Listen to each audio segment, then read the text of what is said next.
মাঝে, মাঝে সালাতে সূরা ফাতিহা পাঠ করার পর প্রথম ও দ্বিতীয় উভয় রাকাতেই একই সূরা পাঠ করে ফেলি। পরে বুঝতে পারি যে একই সূরা পাঠ করেছি, আমার অবস্থা করণীয় কি? আমার কানে চাপ দেয়া কানের দুল পরি। এক্ষেত্রে উযু করার সময় কি তা খুলে উযু করতে হবে?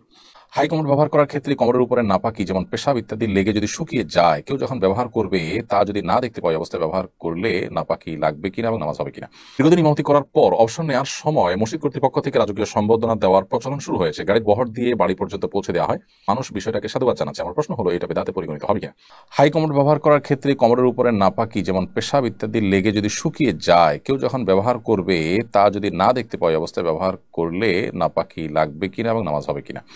হাই কমোড ইত্যাদি ব্যবহার করার সময় যদি কোমরের উপরে যেখানে বসে সেই জায়গায় যদি পেশাব লেগে যদি শুকায় যায়, এভাবে শুকায় যায় যে আপনি ওখানে বসার পর আপনার শরীরের কোনো গন্ধ লাগে নাই বা আপনি গন্ধ অনুভব করেন নাই, তাহলে অসুবিধা নেই।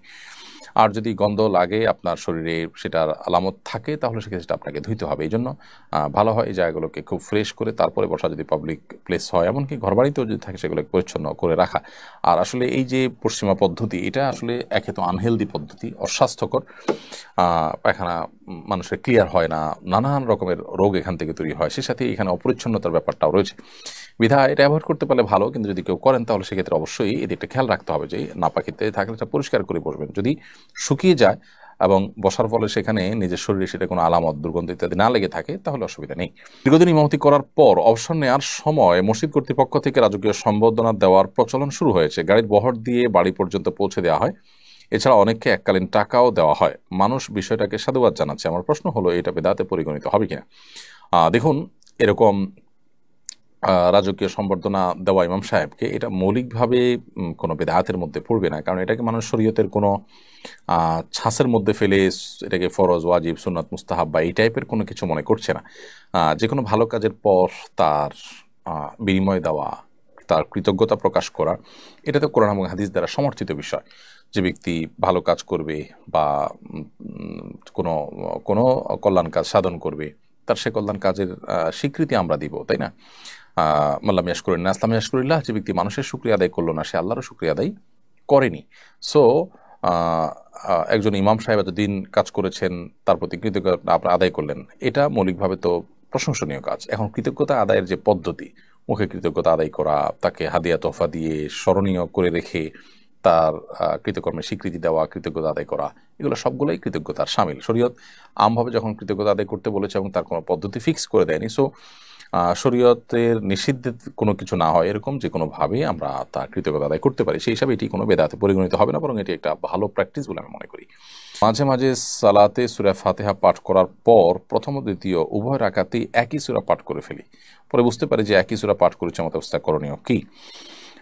এটা অনেকেরই হয় যে আমরা সালাত আদায় করার সময়, নামাজের সময় প্রথম রাকাতে সূরা ফাতিহার পরে যে সূরা মিলিয়েছি, দ্বিতীয় রাকাতে সূরা ফাতিহার পরে একই সূরা মিলিয়েছি, তো এটাতে নামাজ হয়ে যাবে, কোনো অসুবিধা নেই, নামাজ আদায় হয়ে যাবে এবং এর কারণে আপনার কোনো গুনাহ হবে না। কারণ হলো সূরা একই সূরা আদায় করা, এটা কোনো ওয়াজিব তরক হওয়ার মতো বিষয় নয়।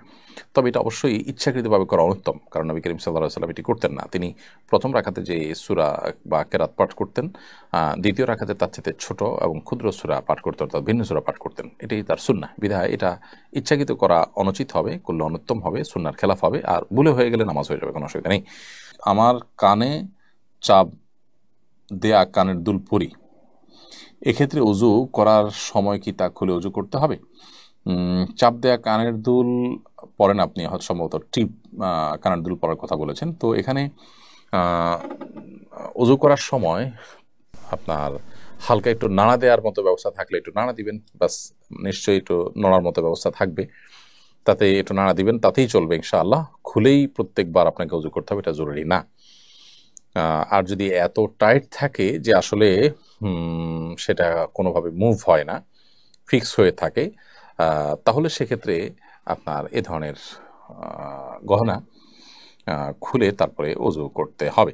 বিশেষ করে আপনার কানের ছিদ্র বা গহনার নিচের অংশে পানি পড়ছে না, এরকম যদি হয় তাহলে সেক্ষেত্রে আপনি খুলে নেবেন। সচরাচর এরকম হয় না, বিধায় একটু নাড়া দিলেই চলবে।